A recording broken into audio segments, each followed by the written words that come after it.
Hello दोस्तों, welcome to great scholars academy. मैं हूं सनी जैन। वेलकम करता हूं आपका चैप्टर नंबर 6 में, जिसका नाम है diagrammatic and presentation of data. तो कहीं ना कहीं डायग्रामेटिक प्रेजेंटेशन का मतलब क्या हुआ कि जब आप अपने डाटा को कहीं ना कहीं डायग्राम्स की मदद से शो करने की कोशिश करते हो, तब वो आपका बन जाता है डायग्रामेटिक प्रेजेंटेशन। तो यहाँ पर आपके पास बेसिकली दो तरह के डायग्राम्स शो करे जा रहे हैं, दैट इज़ बार डायग्राम्स। जब मैं कहीं बॉक्सेस या बार्स की मदद से डायग्राम्स को शो करने की कोशिश करता हूँ, दैट इज़ बार डायग्राम। और पाई डायग्राम्स कहीं ना कहीं जब मैं सर्कल की, पाई की मदद से अब अपने डाटा को रिप्रेजेंट करता हूँ, तब वो बन जाते हैं आपके बार डायग्राम्स और पाई डायग्राम्स। क्लियर? तो डाटा में be presented in simple and attractive manner in the form of diagram. तो कहीं डाटा को मैं अच्छे अट्रैक्टिव मैनर से प्रेजेंट कर सकता हूं डायग्राम की मदद से। टेक्सचुअल डाटा कहीं ना कहीं अट्रैक्टिव कम होता है। क्यों? क्योंकि एक लंबा सा पैराग्राफ लिखा हुआ है। देखो अभी आपके पास एक लंबा सा पैराग्राफ लिख रखा है, तो कहीं ना कहीं ये कम अट्रैक्टिव है, आपको फटाफट नॉलेज नहीं दे रहा, बुलेट पॉइंट्स के ऊपर हाईलाइट नहीं कर रहा। तो देखो, जियोमेट्रिक फॉर्म इंक्लूड बार डायग्राम्स और पार डायग्राम्स। फ्रीक्वेंसी डायग्राम में हिस्टोग्राम, पॉलीगन और ओजाइव, और अर्थमेटिक और टाइम सीरीज लाइन ग्राफ। तो तीन तरह के आपके डायग्रामेटिक प्रेजेंटेशंस थी और तीनों आपने देखी। लेकिन जब मैं इस डाटा को डायग्राम में प्रेजेंट कर देता हूं, तो देखो कितना आसान हो जाता है। तो कहीं ना कहीं देखो क्या लिख रहा है, टाइप्स ऑफ डायग्रामेटिक प्रेजेंटेशन में जियोमेट्रिक फॉर्म है। जियोमेट्रिक फॉर्म के दो टाइप्स है, बार और पाई डायग्राम। अगर फ्रीक्वेंसी डिस्ट्रीब्यूशन सीरीज की बात करूं, फ्रीक्वेंसी डिस्ट्रीब्यूशन डायग्राम्स की बात करूं, तो हिस्टोग्राम है, पॉलीगन है और ओजाइव है। और इसके बाद आपके पास तीसरा जो आ जाता है, that is time series graph. तो चैप्टर 6 के अंदर हम जियोमेट्रिक फॉर्म पढ़ेंगे, चैप्टर 7 के अंदर हम फ्रीक्वेंसी डायग्राम्स पढ़ेंगे, और चैप्टर 8 के अंदर हम पढ़ने वाले हैं अर्थमेटिक लाइन ग्राफ्स और टाइम सीरीज ग्राफ। क्लियर मेरी बात? अब शुरू करते हैं हम ज्योमेट्रिक फॉर्म से, जिसमें पहला डायग्राम है आपका पाई डायग्राम। तो देखो, सॉरी, बार डायग्राम। तो इसके अंदर हम सबसे पहले पढ़ रहे हैं, bar diagrams are those diagrams in which data are presented in the form of bars और रेक्टेंगल्स। तो जब मैं अपने डाटा को बार्स और रेक्टेंगल्स की मदद से प्रेजेंट करने की कोशिश करता हूं, तब वो आपका बन जाता है बार डायग्राम्स। तो बेसिकली ये इस तरीके से है। जब मैं रेक्टेंगल्स और बार्स की मदद से डायग्राम को प्रेजेंट करने की कोशिश करता हूं, तब वो आपका बन जाता है बार डायग्राम्स। अब इसके कुछ अपने फीचर्स भी हैं। देखो, द लेंथ और height of the bar differs according to the different values. Values के हिसाब से इसकी लेंथ चेंज होती रहेगी, लंबाई चेंज होती रहेगी, ये वाली। ओके, और ये मेरी बात, ये लंबाई चेंज होती रहेगी। जिसकी वैल्यू ज़्यादा उसकी ज़्यादा लंबाई, जिसकी वैल्यू कम उसकी कम लंबाई। अब आपको दोनों में से देख के पता लग रहा है, सपोज ये ए है और ये बी है, दोनों के बीच में से अगर मैं लंबाई वाली कंटेक्स्ट की बात करूं, या मैं बात करूं कि किसकी वैल्यू ज़्यादा होगी, तो आप इजीली प्रिडिक्ट कर सकते हो, भैया बी वाला जो है वो कहीं ना कहीं जो है वो ज़्यादा वैल्यू वाला है। इसके बाद आपके पास आ जाता है, द लेंथ में बी मोर और लेस बट ब्रेड्थ में बी रिमेन द सेम। जो इनकी चौड़ाई होती है, देखो ब्रेड्थ, वो कहीं ना कहीं सेम रहती है ऑलमोस्ट, क्योंकि मुझे उसके अंदर कोई ज़्यादा चेंजेस नहीं करने होते। बार्स में भी आइदर वर्टिकल और हॉरिजॉन्टल, बार वर्टिकल भी हो सकते हैं और हॉरिजॉन्टल भी हो सकते हैं। तो अगर हम इसको देखें, तो ये मैंने जो बनाए हैं ये वर्टिकल बार्स हैं। अगर मैं इसे ऐसे बना देता, तो ये आपके बन जाते horizontal bars. Bars are equidistant from each other. ध्यान से समझना, इसमें क्या कर रहा हूं, दो बार्स के बीच का डिस्टेंस, दो बार के बीच का डिस्टेंस हमेशा सेम होना चाहिए। ये नहीं कि एक बार के बीच में ज्यादा डिस्टेंस हो गया, दूसरा वाला भाई साहब मैंने इसके बिल्कुल चिपका के बना दिया, ऐसा नहीं होना चाहिए। एक बार की दूरी दूसरी बार से सेम होनी चाहिए।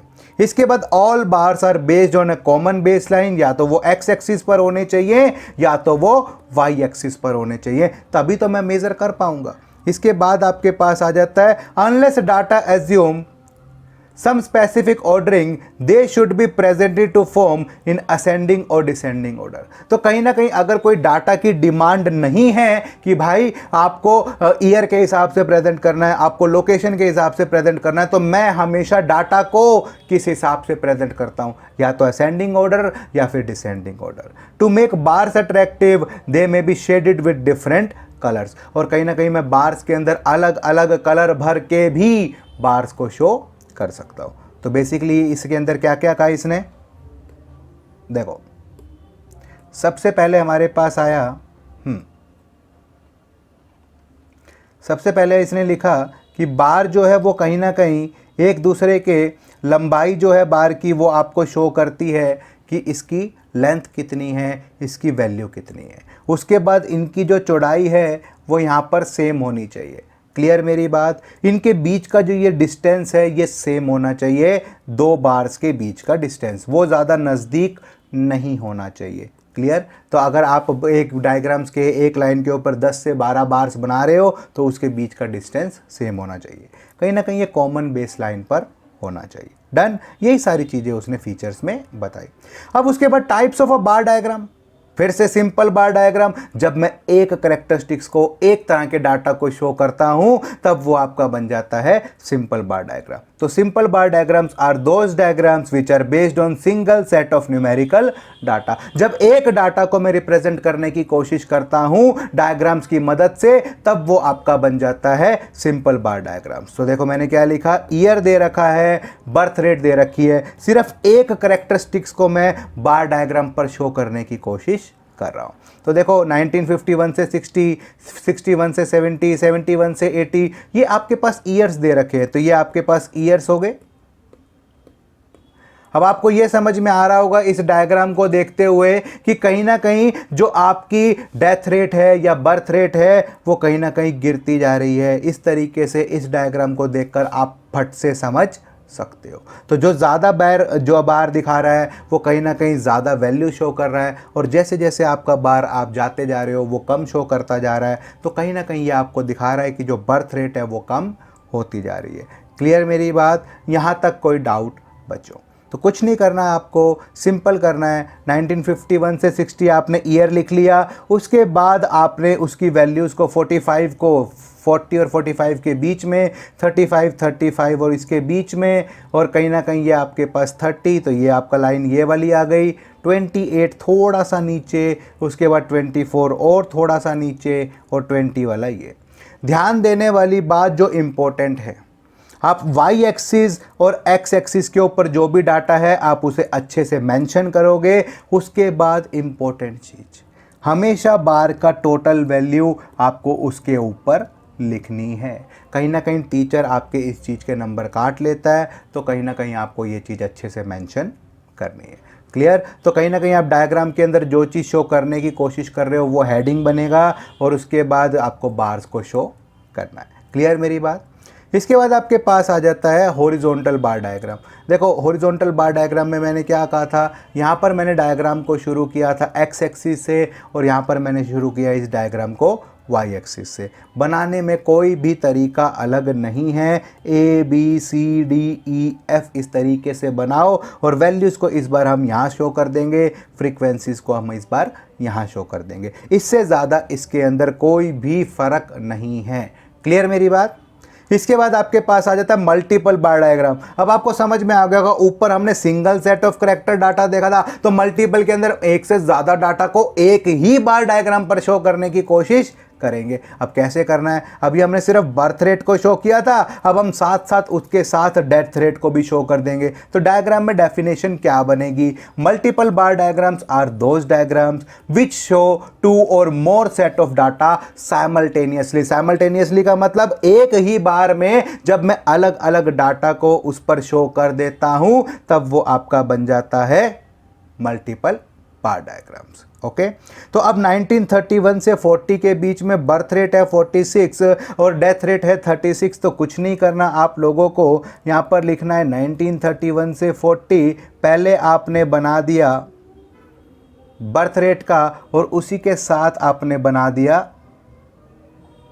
डेथ रेट का। इसकी वैल्यू है 46 और इसकी वैल्यू है 36। तो देखो कहीं ना कहीं आपको ये चीज़ देखते ही समझ में आ जाएगी कि हम यहाँ पर करने की कोशिश क्या कर रहे हैं। तो देखो सबसे पहले हमने क्या करने की कोशिश करी वो देखो, क्लियर। अब मेरे पास मैं डाटा को अलग अलग शो कर सकता हूं। अब दो डाटा एक साथ दिखाई दे रहे हैं, तो जो दो करेक्टरिस्टिक्स एक साथ दिखाई दे रहे हैं ना, वो तो चिपक जाएंगे। यानी कि एक साल में हमने दो डाटा को शो किया, वो डाटा तो एक दूसरे से भिड़कर बनेगा। लेकिन इसके बाद जब मैं अगले साल पर मूव करूंगा तो बीच में डिस्टेंस दिखाई देगा, और ये डिस्टेंस कहीं ना कहीं इक्वी डिस्टेंस होगा। हर बार डायग्राम्स के बीच में इतना सेम डिस्टेंस दिखाई देगा। क्लियर मेरी बात। ये है आपका मल्टीपल बार डायग्राम्स। यहाँ पर बर्थ रेट और डेथ रेट दोनों को मैं एक ही डायग्राम पे शो करने की कोशिश कर रहा हूँ। क्लियर। अब कोई डाउट यहाँ तक? कुछ नहीं करना, फिर से मैंने कहा था फाइनल वैल्यूज़ लिखनी है, वो लिख रखी है। और कहीं ना कहीं मैं हमेशा कोशिश करता हूँ कि बर्थ रेट ईयर इस तरीके से बनाऊँ, कुछ भी आपको दिक्कत नहीं आएगी।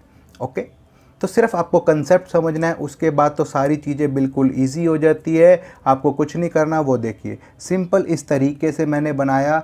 यहाँ पर आपने जो भी फ्रीक्वेंसी लिखनी थी 10, 20, 30, 40, 50। ओके, अब मेरे पास जो आपके पास डेथ रेट है वो और बर्थ रेट क्या क्या है, मैं आपको एक बार बना के या दो बार आपको बनाकर दिखा देता हूँ ताकि आपको कन्फ्यूज़न ना रहे। बर्थ रेट कहीं ना कहीं जो है 46 है और डेथ रेट कहीं ना कहीं 36 है। तो बर्थ रेट 46 है तो तकरीबन यहाँ आएगी, तो मैं इसको इस तरीके से बनाने की कोशिश कर रहा हूँ। और डेथ रेट 36 है तो मैं इसको यहाँ पर इस तरीके से बनाने की कोशिश कर रहा हूँ। अब नेक्स्ट ईयर पर जब हम जाएंगे तो नेक्स्ट ईयर आपके पास आ जाएगा 1931 से 40 ये था, 1941 से लेके 50। ओके, तो अब इसका डायग्राम में है जो आपका 45 और 31, तो कहीं ना कहीं ये आपके पास इस तरीके से आ जाएगा 45 और ये आपके पास आ जाएगा 31। 45 और 31 दोनों के बीच में डिफरेंस सेम रखना है। अब आप इसको, जैसे आपकी बर्थ रेट है, आप एग्ज़ाम में जाओगे तो आपके पास अलग अलग पेन या कलर्स तो नहीं होंगे, तो इसीलिए आप इसके अंदर तो ऐसी शेड दे देना और यहाँ पर डिफाइन कर देना कि भाई ये आपने जो ऐसी शेड दी है that is showing birth rate, और ये आपने जो दूसरा डेथ रेट है इसके अंदर इस तरीके से कुछ भी स्टार बना देना। ओके, और कहीं ना कहीं आप बॉक्स में साइड में डिफाइन कर देना भाई ये जो स्टार वाला है ये आपको शो कर रहा है डेथ रेट। ओके मेरी बात, तो ये आपके पास हो गया डेथ रेट। क्लियर। तो सिंपल है बार डायग्राम, आपको क्लियर कट समझ में आ जाएगा। इसके बाद आपके पास आ जाता है तीसरा इंपॉर्टेंट सब डिवाइडेड बार डायग्राम। देखो नाम से पता लग रहा है एक ही बार को अलग अलग हिस्सों में डिवाइड कर दो, यानी कि मैं यहाँ पर एक से ज़्यादा करेक्टरिस्टिक्स दिखाने की कोशिश कर रहा हूँ। पहली बात तो ये क्लियर होगी। दूसरी इंपॉर्टेंट बात, इसके अंदर मैंने एक ही बार को कई सारे हिस्सों में डिवाइड कर दिया। मैंने आपसे पूछा भैया क्लास 12th के अंदर कितने बच्चे हैं, क्लास 12th में कितने बच्चे हैं, कॉमर्स में इतने हैं सर, मेडिकल में इतने हैं सर, नॉन मेडिकल में इतने हैं, टोटल मेरे पास इतने बच्चे हैं। तो ये आपको यहाँ पर इस तरीके से जानकारी देगा। ओके, तो देखो कैसे लिखता है। तो कहीं ना कहीं 2010 और 11 में हाइड्रो इलेक्ट्रिसिटी बनी 46 मिलियन किलोवाट्स और कहीं ना कहीं थर्मल इलेक्ट्रिसिटी बनी 64 million kilowatt, 64,000 million kilowatts. Clear मेरी बात। तो कहीं ना कहीं टोटल प्रोडक्शन हुई 110,000 किलोवाट्स। तो कहीं ना कहीं ये आपके पास आपको इस तरीके से डाटा समझ में आ जाएगा। तो 110,000 का मतलब क्या हुआ कि कहीं ना कहीं 1,10,000 यूनिट्स आपने बनाई हैं आपकी इलेक्ट्रिसिटी की। तो इम्पोर्टेंट ये नहीं है किलोवाट्स वगैरह, इम्पोर्टेंट है इस डाटा को प्लॉट करना। कैसे मैं इस डाटा को प्लॉट कर पाऊँगा वो देखो। ओके, सबसे पहले हमने 46 वाला ले लिया। ओके, 46 ले लिया, 46 के ऊपर 64 और जोड़ दिया, तो अल्टीमेट जो आपका नेक्स्ट वाली लाइन लगेगी वो कहाँ पर लगेगी, वो लगेगी आपकी 110 पर। तो किस तरीके से मैंने इस डायग्राम को बनाया फिर से आपको समझा देता हूँ, वो देखो। 10, 20, 30, 40, 50, 60, 70, 80, 90, 100, 110। तो 10, 20, 30, 40, 50, 60, 70, 80, 90, 100 और 110। ओके। अब सबसे पहले मैंने क्या प्लॉट करना है, हाइड्रो इलेक्ट्रिसिटी। हाइड्रो इलेक्ट्रिसिटी है 46, तो ये आपका डायग्राम तकरीबन यहाँ आएगा। ओके। अब मैंने सब डिवाइडेड, एक ही डायग्राम में सारे फीचर शो करने हैं। अब दूसरा वाला आपका क्या है, दूसरा वाला आपका कहीं ना कहीं है थर्मल इलेक्ट्रिसिटी, और वो है 64। अब मुझे कैसे पता लगे 64, तो मैं इसका टोटल कर लेता हूँ। 2 है तो 2 का टोटल कर लेता हूँ, तो टोटल आएगा 110। तो अब मैं कहीं ना कहीं जो दूसरी वैल्यू है इस डायग्राम को खींच कर ले जाता हूँ 110 तक। क्लियर। तो ये ऊपर वाला अब आपका है जो वो कहीं ना कहीं 64 होगा। मैंने बेसिक मैथ का तरीका लगाया है और कुछ नहीं। नीचे वाला हिस्सा है 46 और मुझे उसको 64 और शो करना है उसके ऊपर, तो नेक्स्ट मार्क कहाँ पर लगाऊं, 46 प्लस 64 दैट इज़ 110। तो इसलिए अगर आपके पास 3 चीज़ें होती तो आपको तब भी आसानी होती। कैसे, 2 फर्स्ट वाला ये रहा, सेकंड वाला ये रहा, और मैं कहता भाई तीसरी यूनिट और है, तो उसके अंदर मैं कुछ नहीं करता, 110 के ऊपर से तीसरी यूनिट 30 है तो मैं उसके अंदर जोड़ देता और नेक्स्ट मार्क 140 पर लगा देता। तो बेसिक मैथमेटिक्स लगाया है मैंने, कोई मुश्किल नहीं है diagram banana. Concept is important, concept समझ गया तो डायग्राम में कुछ नहीं है। डन मेरी बात। ऐसे ही मैं पहले 49 पर मार्क लगाऊंगा और फिर मैं 49 और 72 को ऐड कर लूँगा, तब आपके पास कितना बच जाएगा, कितना आ जाएगा, वो आपके पास आ जाएगा 121। तो नेक्स्ट मार्क जो लगाऊंगा मैं 121 पर। क्लियर मेरी बात। अब देखो सब डिवाइडेड बार डायग्राम आपको क्या कहता है, हो गया। तो यहाँ पे ऐसे नीचे हर एक वैल्यू को शो करोगे। रेड वाला जो एरिया है वो हाइड्रो इलेक्ट्रिसिटी है, पिंक वाला जो एरिया है वो थर्मल इलेक्ट्रिसिटी है, और इन दोनों की टोटल प्रोडक्शन आपकी कितनी रही, दैट इज़ 110। क्लियर। इसके बाद ऐसे ही मैं अलग अलग डाटा को शो कर सकता हूँ।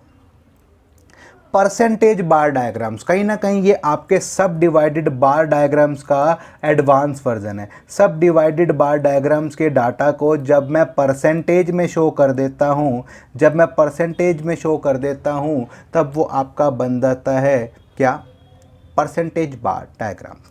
Percentage bar diagrams are those diagrams which show simultaneously different set of value in terms of percentage, और कहीं ना कहीं ये आपको अलग अलग परसेंटेज शो करने की कोशिश करता है। अब परसेंट तो मैक्सिमम 100 ही होती है, तो कहीं ना कहीं जब मैं इस डायग्राम को बनाऊंगा तो इनकी वैल्यू जो है वो सेम रहेगी, इनकी जो ऊंचाई है, लेंथ है, वो सेम रहेगी, क्योंकि इन दोनों का आंसर तो कहीं ना कहीं 100% ही आएगा।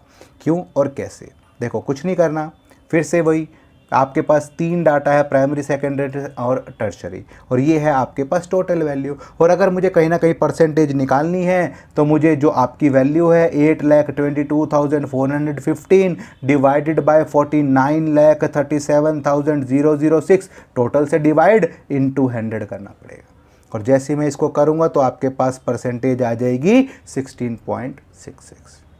अब देखो इंपॉर्टेंट क्वेश्चन, फिर से वो ऊपर वाला फॉर्मूला ही पुट होएगा आपके पास। अब ये तीनों परसेंटेज आ चुकी है, अब मुझे ये तीनों परसेंटेज आपको कहाँ पुट करनी है, कहाँ पर पुट करनी है तीनों परसेंटेज, मुझे कहीं ना कहीं ग्राफ पर पुट करनी है, और ग्राफ पर पुट करनी है तो अब 16.66 फिर उससे ऊपर 26, ये तो नहीं कर सकते, तो इसने आपके लिए एक नया कॉलम डाल दिया, क्यूमुलेटिव फ्रीक्वेंसी या फ्रीक्वेंसी का टोटल कर लो। ये मैं आपको पीछे भी बता चुका हूँ क्या करना है, पहले 16.66 को पुट कर दो, 16.66 को पुट कर दिया, अब इससे ऊपर मुझे 26 लगाने हैं, तो कुछ नहीं, इन दोनों को ऐड कर लो, इन दोनों को ऐड करोगे तो 42.69 आ जाएगा। तो मतलब क्या है कि नेक्स्ट मार्क जो है वो कहीं 42.69 पे लगाना है, और तीसरा आपके पास 42.69 फिर प्लस कर दो 57.31, कहीं ना कहीं आपके पास नेक्स्ट वैल्यू आ जाएगी और वो 100% आएगी। तो क्लियर है मेरी बात। तो बहुत ही इजी है क्यूमुलेटिव फ्रीक्वेंसी। आप डर जाते हो अरे कुछ नया याद करना पड़ेगा, नहीं, फ्रीक्वेंसी का टोटल है बस, और कुछ नहीं है। तो पहला पॉइंट 16.17 पे, दूसरा पॉइंट इन दोनों को ऐड करके, तीसरा पॉइंट इन तीनों को ऐड करके। क्लियर मेरी बात। अब कोई डाउट यहाँ तक? ओके, अगर कोई डाउट हो तो आप मुझे कमेंट कर देना। इसके बाद डेविएशन बार डायग्राम, बड़े बढ़िया बार डायग्राम्स है और कहीं ना कहीं बिजनेसमैन को ये बार डायग्राम बिल्कुल समझ में आने चाहिए।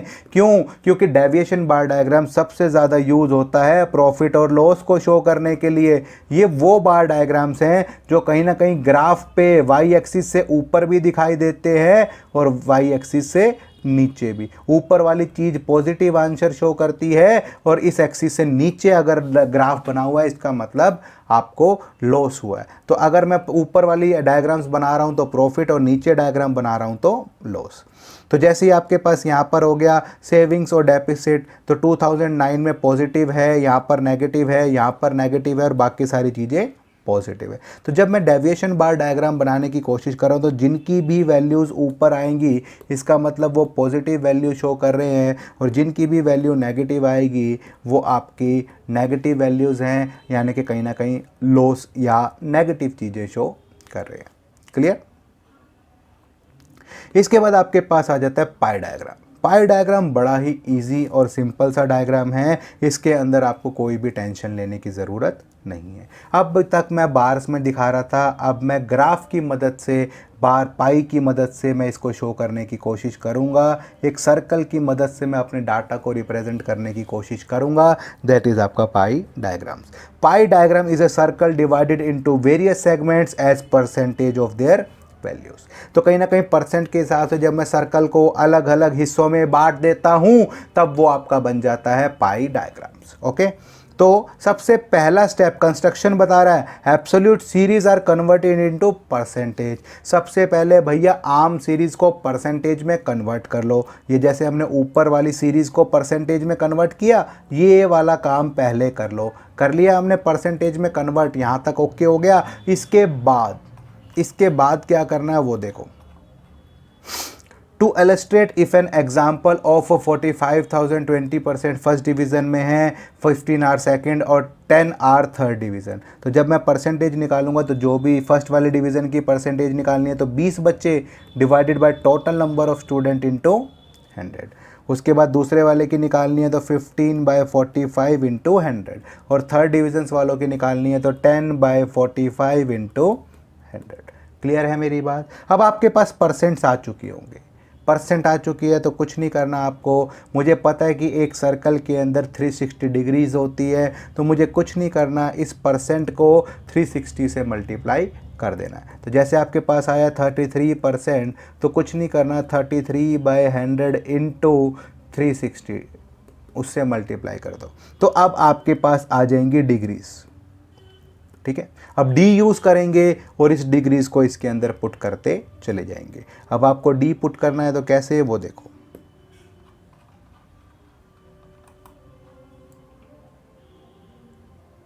एक सिंपल तरीका बता देता हूं। सबसे पहले एक रेडियस है, सेंटर पॉइंट से एक सीधी लाइन खींच लो। ओके, यहाँ पर डी रखो। ठीक है, ऐसे सीधा डी रखोगे आप, तो उसके बाद जैसे सपोज पहली लाइन ये होगी आपके पास तकरीबन 120 डिग्री के आसपास। अब दूसरी वाली लाइन है तो इस ग्राफ को घुमा लो, इस पेज को जो आपका है उसे घुमा लो।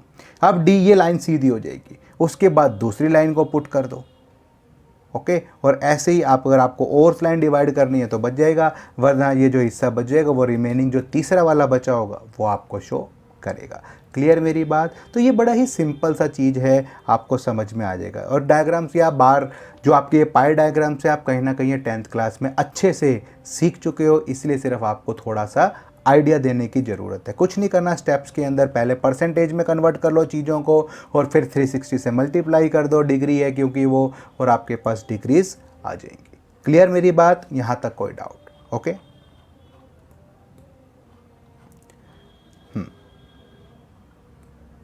और कुछ इसके अंदर देखें,